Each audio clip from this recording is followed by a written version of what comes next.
We have an idea about what meta tags are. Let's take a look at how to get to it in WYSIWYG Web Builder. So I have my page open here. This is a sample project. Let me right click on an empty space and then let me go to the page properties in here. So in the page properties, you realize there are a couple of options available in here.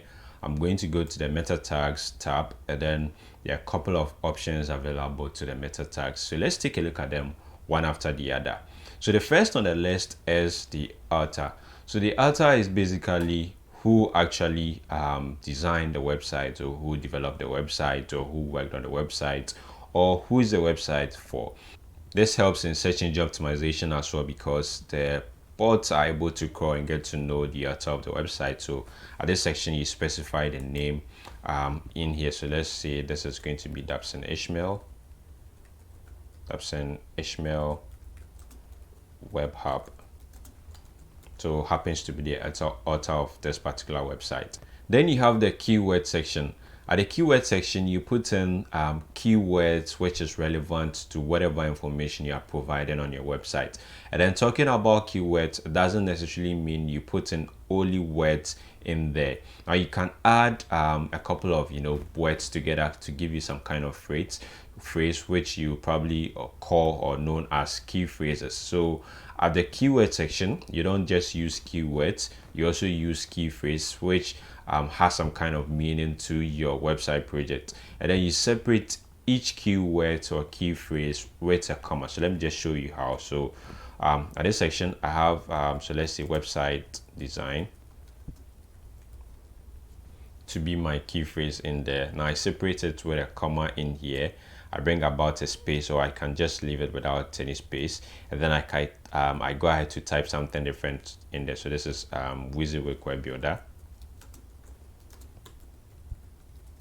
maybe Web Builder template, and then I separate it with a comma, and then I go on and on and on. So at the end of the day, when trying to work on the keywords, you try as much as possible to be real over here, to try to put in keywords or key phrases which is relevant to whatever information you are providing on your website. So if your website is about women clothing, you should put a kind of women clothing you have in there on your that is you sell on the website. So maybe you're looking at specific brands, you're looking at specific designs, colors, and the rest. These are the information that is going to try as much as possible to give meaning to whatever you have on your website. So once you have bots crawling through your website, these keywords in the end give some kind of meaning or make sense to them, and then they help your website rank better depending on how you go about the keywords. So there's something called keyword research, where there are tools which are available for you to be able to use to research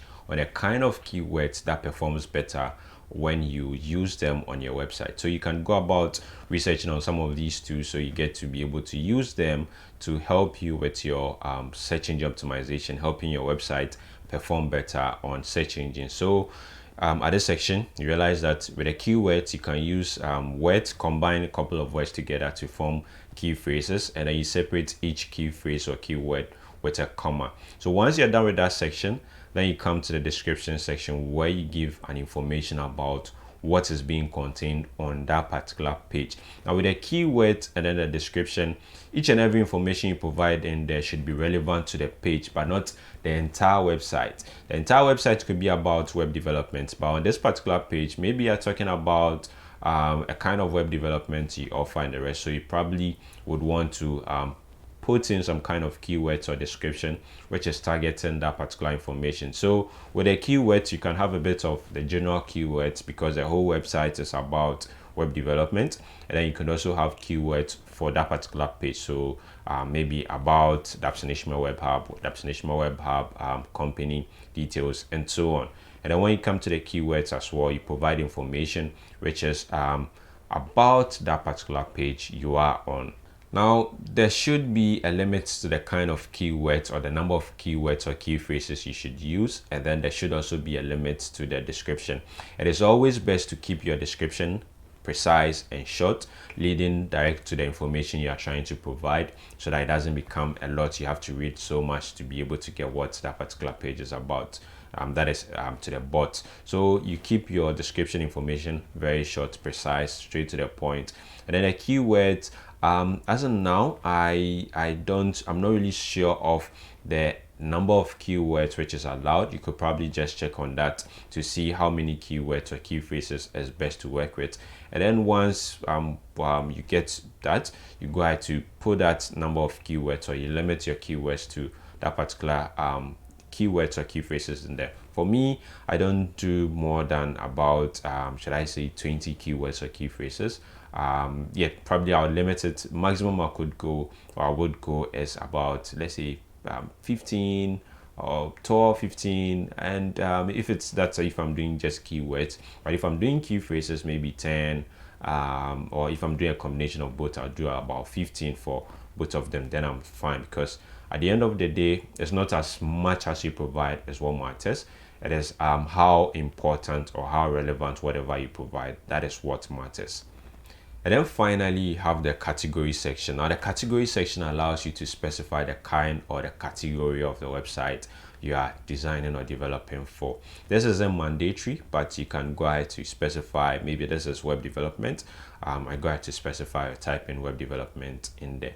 And then you have the generator. Now, the generator is automatically filled because this particular website was created with WYSIWYG Web Builder, and then you get to see the version over there. So you can, if you want to clear up that over there, you can go ahead to clear that, but you probably would want to leave that there. It doesn't change anything, doesn't affect anything if it is cleared, and if it is left there also, it doesn't affect anything.